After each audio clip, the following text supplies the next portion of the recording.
How you doing, guys? Professor EDC with another BLADE-OSOPHY Sunday. And today, let's talk about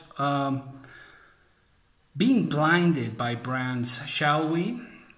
I think it's a topic of utmost interest. At least for me, it is something very, very interesting to think about, to analyze. This fandom for certain brands or custom knives, and it's something to be understood. We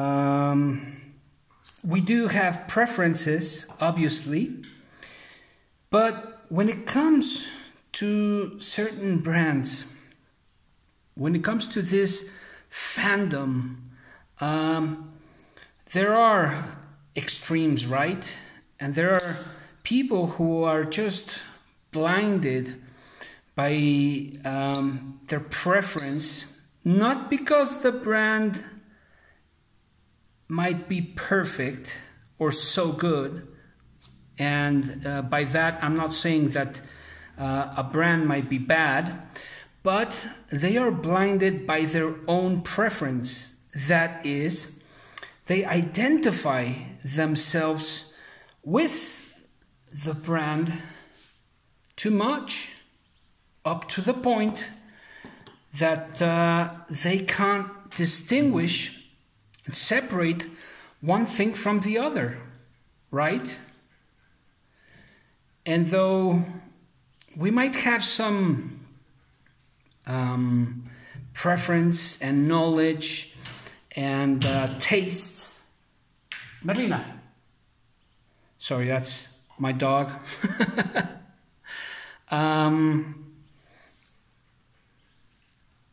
Though we may have those preferences and tastes, that doesn't mean the brand is perfect. That doesn't mean that the attributes we are seeing are specifically from the brand. Very recently, this is still a topic here in Mexico, because Victorinox released this special edition of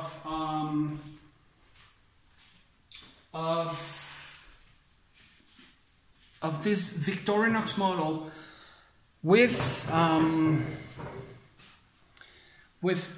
this very indigenous and very typical craftsmanship from different Mexican regions. And yes, they are, we cannot criticize, right, the artistry of the craftsmanship of these people, which has gone on for hundreds, if not more, years. But that's one thing. The other thing is just recognizing that it was a great strategy of sales by Victorinox, right? Just as they put out this Victorinox Tinker that they made for Nick Shabazz, you know, with the Uwl of the logo of the channel of Nick, and it's a sales point. And here it has unleashed this debate amongst us, you know, the Victorinox public, of what is worth and what isn't worth, and I believe that beauty lies in the eye of the beholder, like so many wise men have said, right? And so it is going to be a collectible, it is going to be a piece of beauty, but for those involved with Victorinox, not for those who are involved in hunting knives, right? Or utility knives, or custom folders, right? This is a custom folder by a Mexican craftsman, by a Mexican artisan, but it's not going to be the same. The values are not going to be the same for each and every one of us.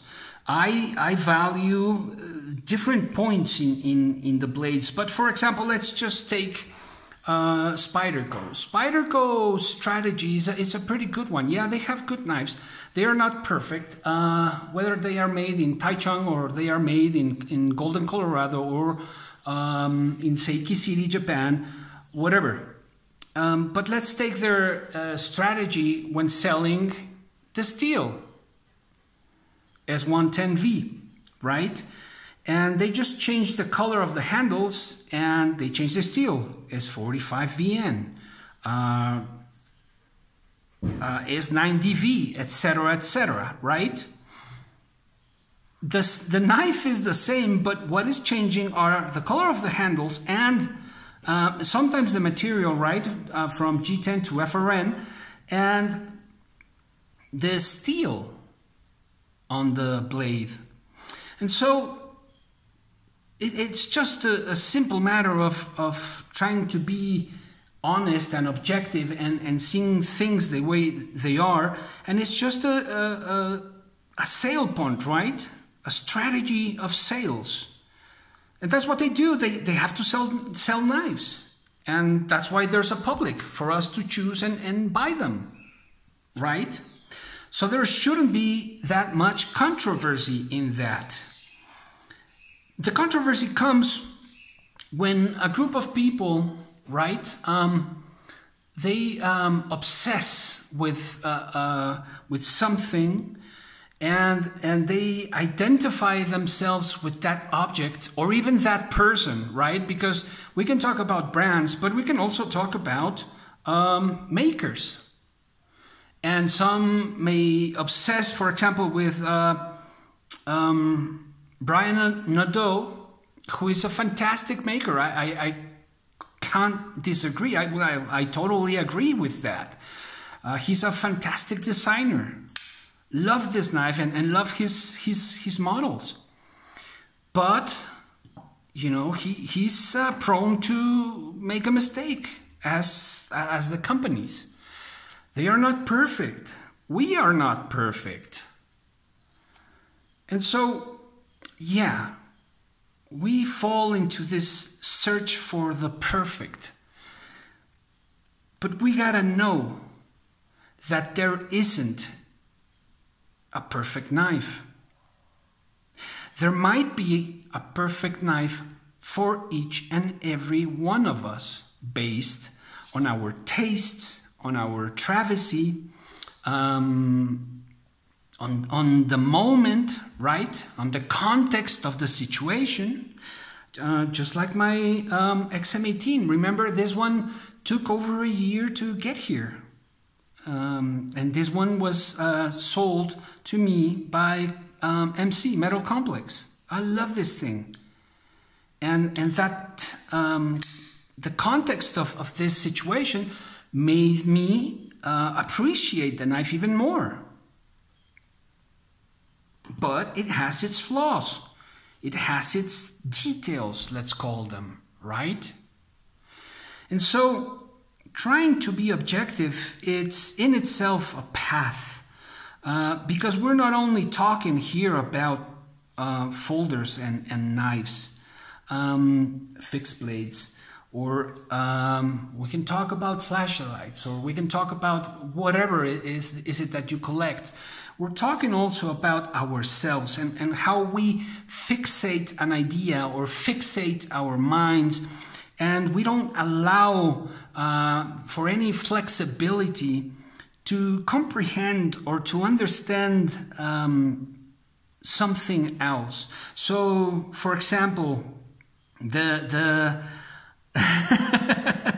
I've seen the Chris Reeve fan group really defend their brand, and that's cool. I mean, that's okay. I'm not saying that they're wrong, but there are things to be said about the knife. Just as there are things to be said about any of these knives, brands and makers. And if we can't see what is wrong with something, then how can we fix it? If, for example, it comes to mind this AAA, or is it AA? Yeah, the AAA is something else, right? AA. AA, yeah. In order for us to recognize that we are alcoholics, we have to recognize that first and admit it. And so it is the same with anything else, psychologically speaking. If we are to fix something, if we are to ask for help, we need to see it, recognize it, and accept that we have a problem, that we need help. Same with knives. We need to see, we need to recognize that there is something wrong with the model. And then we can do something about it. Otherwise, we'll continue to be lost. And at least for me, it is important to search for true meaning. And yes, I am in the search for my Excalibur. I am in the search for my soul blade, for my Grail. I have my Grail in the Holy Trinity. I have my Grail in the XM18 that Complex was so kind as to give me a chance to buy from him, and that it took more than a year to get here because I wanted to protect it. I wanted to make sure that the knife was going to arrive to my hands without any problems. And so it arrived, and I was mesmerized, and I still am. But at the same time, I am able to see its weaknesses or flaws or details, whatever you might want to call them.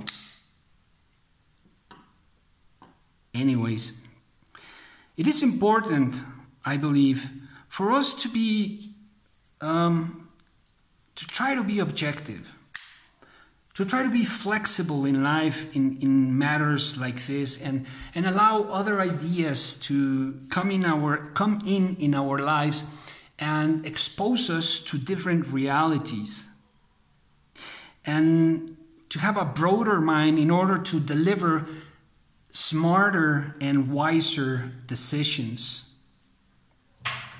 At least that's what I think. What do you think? Anyways, I hope you have a wonderful, wonderful week ahead. And please leave your comments down below. I always enjoy reading them and answering back. Professor EDC out.